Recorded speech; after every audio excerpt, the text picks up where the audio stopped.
News 24 Madhya Pradesh Chhattisgarh, आपकी बात सच के साथ।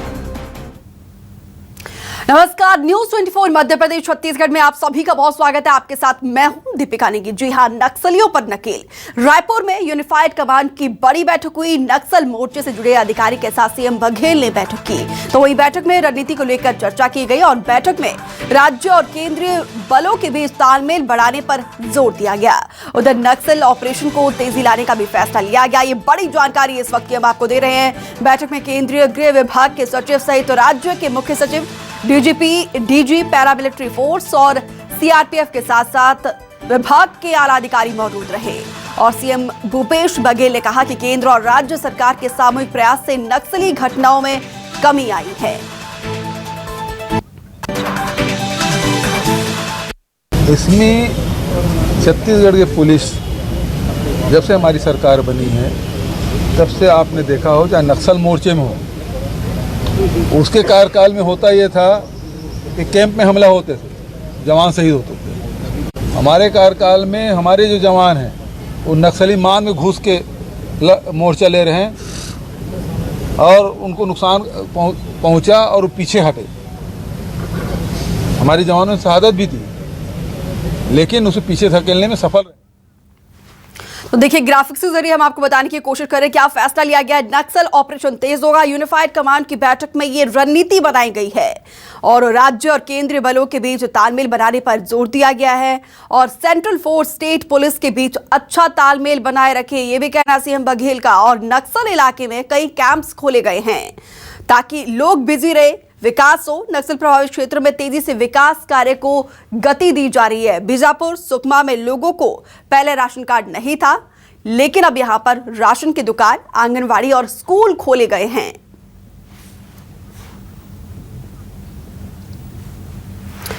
और इसी खबर पर ज्यादा जानकारी के साथ वैभव शिव पांडे जुड़े हैं। वैभव, देखिए, नक्सलियों की कमर तोड़ने के लिए लगातार सरकार प्रतिबद्ध है और आज बड़ी बैठक की गई है। क्या कुछ अहम फैसला लिया गया?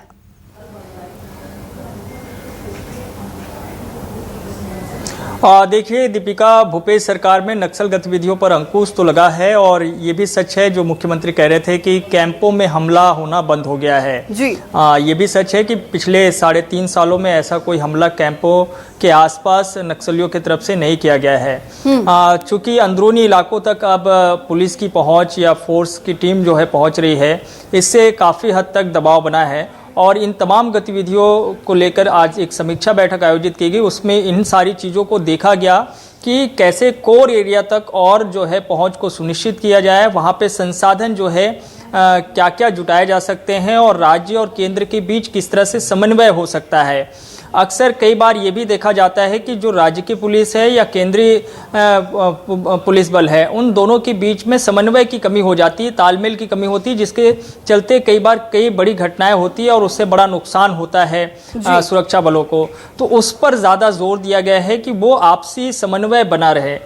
दूसरी बात यह है कि जो सीमावर्ती इलाके हैं जिसका जिक्र आज की इस बैठक में किया गया, आंध्र प्रदेश, तेलंगाना, उड़ीसा, महाराष्ट्र और ये मध्य प्रदेश, ये वो इलाके हैं जहां पे नक्सल गतिविधियां अक्सर होती रहती है। तो ऐसे इलाकों में कैसे और जो है कोर एरिया तक पुलिस की टीम पहुंचे और वहां पे क्या क्या संसाधन जो है सरकार की तरफ से मुहैया कराए जाए, इस पर भी बातचीत हुई है। चूंकि कुछ और कोर एरिया तक नए कैंप खोले जाने हैं तो उस पर विचार विमर्श चल रहा है, उस पर सहमति बनाई जा रही है।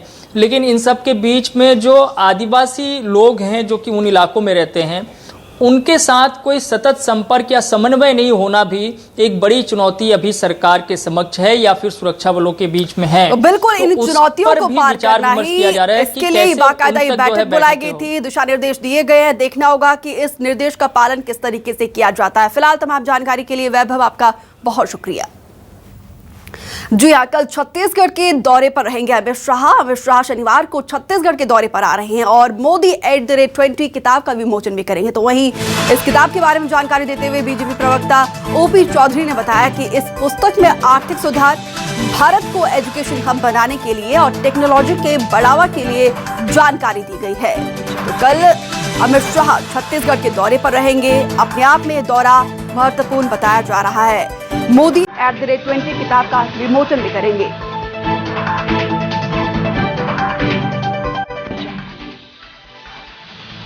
तो बीजेपी नेताओं का कहना है कि इस किताब को सभी कांग्रेस नेताओं को जरूर पढ़नी चाहिए।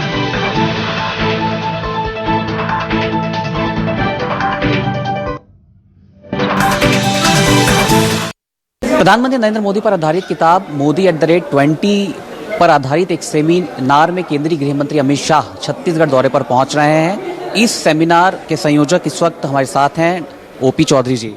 किस तरह के कार्यक्रम होगा और ये किताब कैसी है? जी, मोदी @20 ड्रीम्स में डिलीवरी, ये पुस्तक मोदी जी ने के जो 20 साल का कार्यकाल है, a chief minister of Gujarat and as prime minister of India, उस रूप में जो उनका 20 साल का कार्यकाल है, उसमें उन्होंने बड़े परिवर्तनकारी कार्य, विजनरी कार्य किए हैं।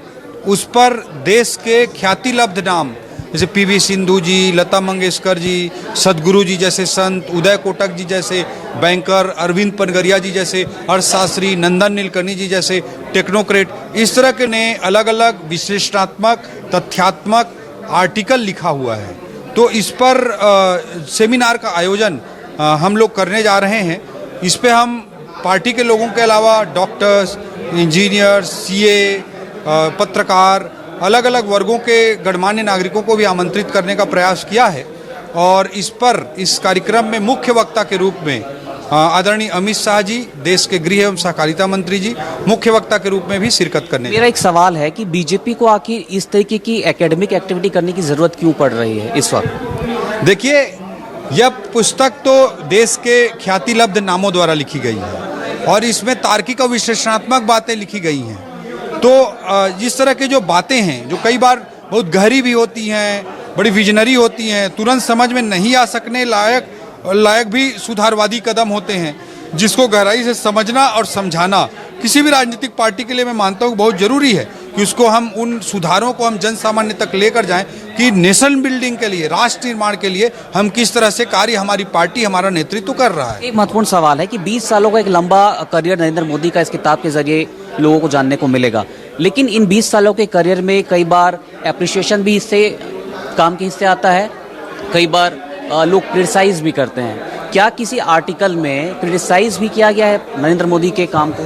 देखिए, आपको मैं यही सलाह दूंगा कि आप खुद किताब को पढ़िए और इसमें जो अलग अलग जो विजनरी लोग हैं उनके आर्टिकल्स हैं उसको आप पढ़िए और उसके आधार पर आप खुद निर्णय लीजिए कि बात आप तथ्यात्मक विश्लेषण करिए। हम कुछ नहीं बोलते कि इसमें जो लिखा है उसको एज इट इज मानिए, हमें भी नहीं बोलते, आप उसका तथ्यात्मक विश्लेषण करिए, क्योंकि देश के ख्यातिलब्ध नामों ने इन किताबों को, इन आर्टिकल्स को लिखा।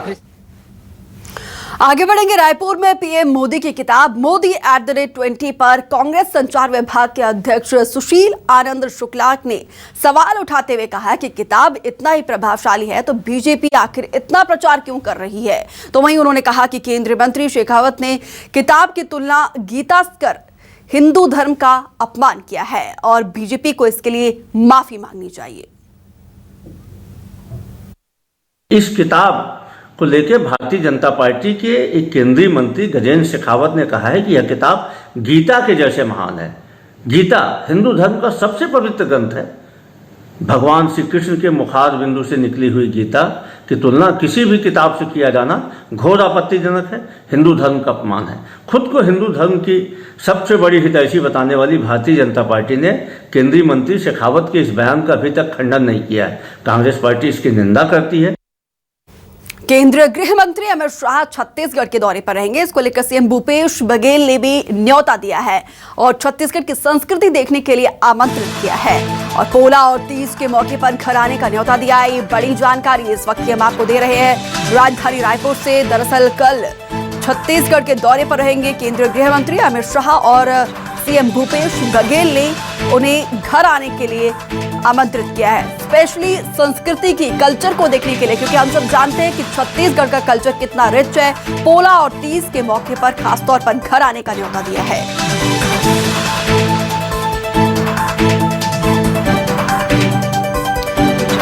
तो संस्कृति प्रदेश की पहचान होती है और इसी संस्कृति को देखने के लिए खासतौर पर सीएम भूपेश बघेल ने केंद्रीय गृह मंत्री अमित शाह को इन्विटेशन दिया है।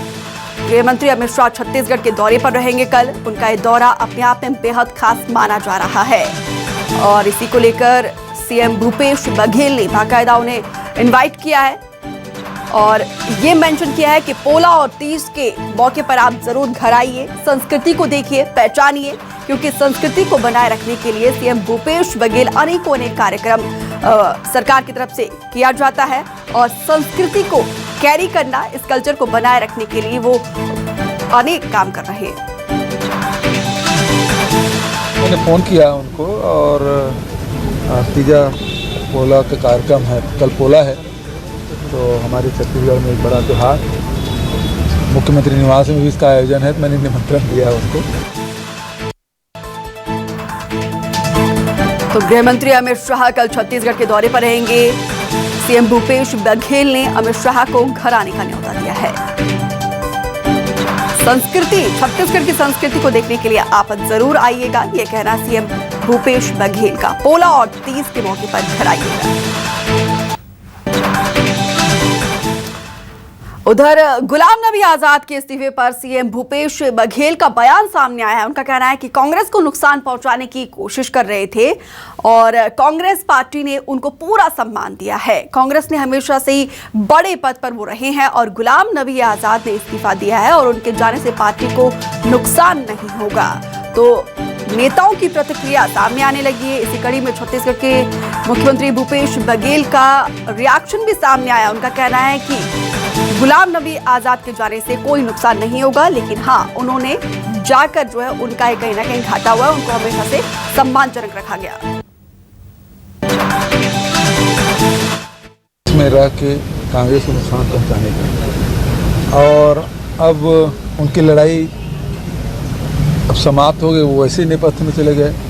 कांग्रेस पार्टी ने उसको पूरा सम्मान दिया, केंद्रीय मंत्री भी बनाए, महासचिव भी बनाए, मुख्यमंत्री भी बनाए। तो जो एक व्यक्ति को मिल सकता है किसी एक पार्टी से, उतना सब कुछ वो प्राप्त किए। उसके बाद आप पार्टी की सेवा करने के बजाय उसको जिम्मेदारी भी दी गई। अभी जो वहाँ चिंतन शिविर हुआ उदयपुर में, वहाँ उसको जिम्मेदारी दी गई थी, लेकिन लगातार वो मीन में निकालते रहे और आज इस्तीफा दे दिया। आगे बढ़ेंगे। रायपुर से खबर है जहां पर बीजेपी के प्रदर्शन पर सीएम भूपेश बघेल का बयान सामने आया। उनका कहना है कि बीजेपी वाले जबरदस्ती उकसाने का काम कर रहे थे, बीजेपी कार्यकर्ता गाली गलौज कर रहे थे और पुलिस के जवानों ने संयम से काम लिया। पुलिस की यहाँ पर तारीफ की है। बीजेपी की मंशा को पुलिस वालों ने विफल कर दिया। तो देखिए, बेरोजगारी, भ्रष्टाचार, इन तमाम बिंदुओं को लेकर बीजेपी युवा मोर्चा की तरफ से प्रदर्शन किया गया था। उस पर अपना बयान देते हुए सीएम भूपेश बघेल का कहना है कि बीजेपी कार्यकर्ता गाली गलौज कर रहे थे, वो उकसाने का काम कर रहे थे, लेकिन पुलिस वालों ने संयम बरता है और जवानों ने संयम से काम लिया है। पुलिस जवान की तारीफ यहाँ पर सीएम भूपेश बघेल ने की है। बीजेपी की मंशा पुलिस वालों को विफल करने वाली थी।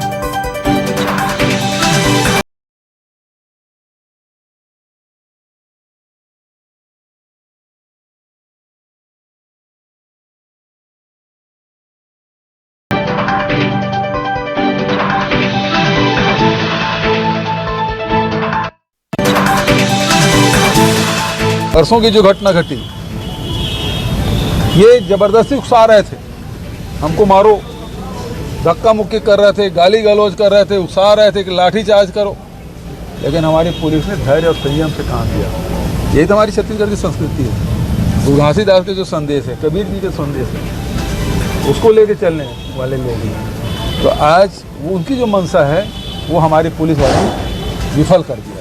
वो चाहते थे कि लाठी चार्ज हो, आंसू गैस छोड़े, वाटर कैनन चलाए और उसके बाद वो फिर छत्तीसगढ़ बंद कराते। वो सारे मंसूबे उसमें पानी फेरने का काम हमारी पुलिस ने किया। मैं उन्हें बधाई देता हूँ। आगे बढ़ेंगे। सांसद सरोज पांडे का सीएम बघेल पर उन्होंने हमला बोला है और बीजेपी के आंदोलन से भूपेश बघेल घबरा गए हैं और आपने राज्य के युवाओं पर झूठी एफआईआर दर्ज करवाई है और छत्तीसगढ़ के युवाओं को आपने छला। ये कहना है सरोज पांडे का। अंतरात्मा की आवाज सुनिए और झूठी शिकायतें वापस कीजिए। तो देखिए, प्रदर्शन को लेकर अब सियासत भी तेज हो गई है, जहां बीजेपी का कहना है कि तो ट्वीट का कंटेंट हम आपको दिखा रहे हैं। बीजेपी के एक आंदोलन से घबराए भूपेश बघेल ने झूठी एफआईआर दर्ज कराई है, मीडिया पर दबाव बनाकर झूठी खबरें छपवाई है। भूपेश जी, ये तो आपका मन जानता ही होगा कि मेरे छत्तीसगढ़ के युवाओं को आपने छला है। अपनी अंतरात्मा की आवाज सुनिए और झूठी शिकायतें वापस लीजिए।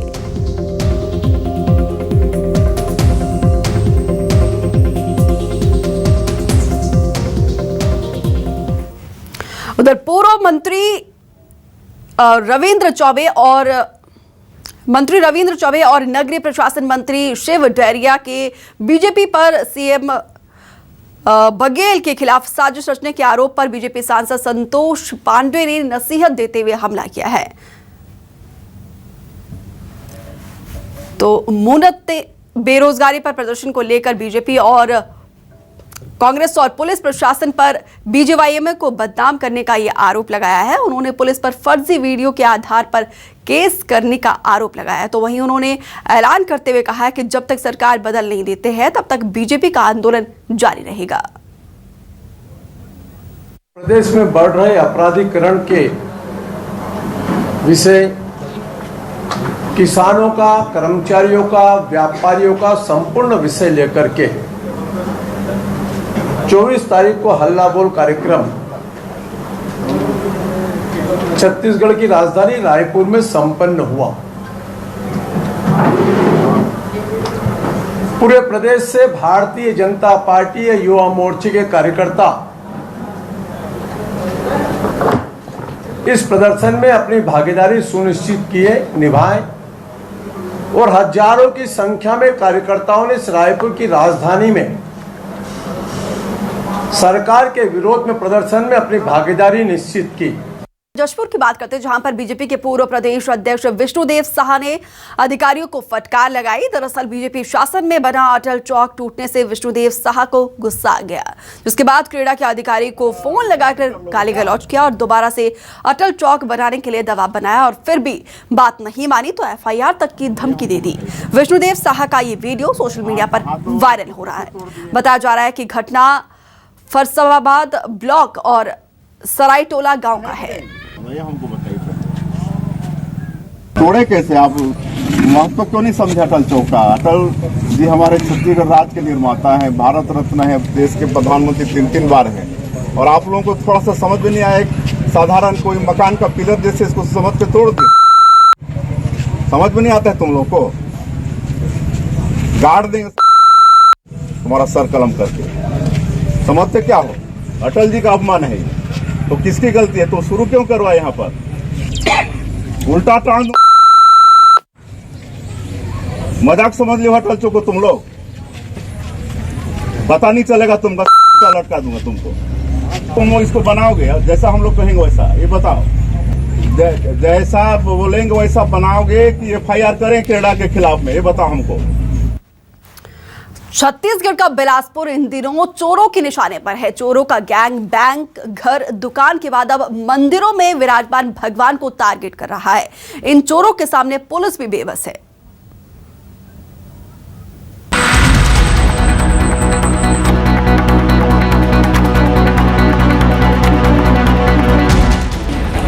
पहले सूना मकान, दुकान पर चोरों का धावा, फिर बैंक में सेंधमारी और अब मंदिरों में रखे कीमती मूर्तियों की चोरी।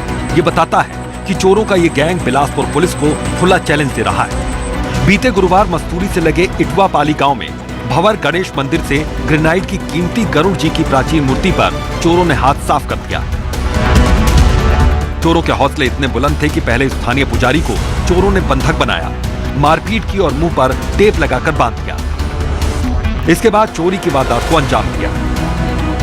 1.5 फुट की जो गरुड़ गणेश की मूर्ति है, ब्लैक ग्रेनाइट स्टोन की ये मूर्ति है, उसको वहाँ से चुरा कर ले गए हैं। इस पर सभी अधिकारियों को विभिन्न टीम्स में विभाजित करके लगातार प्रयास किया जा रहा है पतासाजी करने का। एक दिन पहले भी चोरों का गैंग महाराणा प्रताप चौक स्थित मणिपुरम गोल्ड लोन बैंक में लॉकर में रखे करोड़ों रुपए के सोने तक जा पहुंचा था। हालांकि चोरों की यह कोशिश नाकाम रही। वहीं लगातार जिले में हो रही लूट और चोरी की वारदात के बाद अब पुलिस की कार्यप्रणाली पर सवाल उठने लगे हैं। हमने अधिकारियों से बातचीत किया है, अगर वो 1 हफ्ते के अंदर गणेश जी को उसको पुनः स्थापित करने में ये सरकार से भी हम अपेक्षा करेंगे। मदद नहीं करेंगे तो हम गांव वाले लोग धरना प्रदर्शन करने के लिए बाध्य होना पड़ेगा। गणेश चतुर्थी से पहले भंवर गणेश के मंदिर से गरुड़ जी की प्राचीन मूर्ति चोरी होने से स्थानीय लोगों में भारी आक्रोश है। भक्तों की मांग है कि जल्द से जल्द उनके भगवान की मूर्तियों को बरामद कर अपराधियों को सलाखों के पीछे भेजा जाए। बिलासपुर से वीरेंद्र गहवई की रिपोर्ट, न्यूज़ 24 मध्य प्रदेश छत्तीसगढ़ के लिए। तो छत्तीसगढ़ के स्पेशल बुलेटिन में फिलहाल मेरे साथ इतना ही। दीजिए इजाजत, नमस्कार।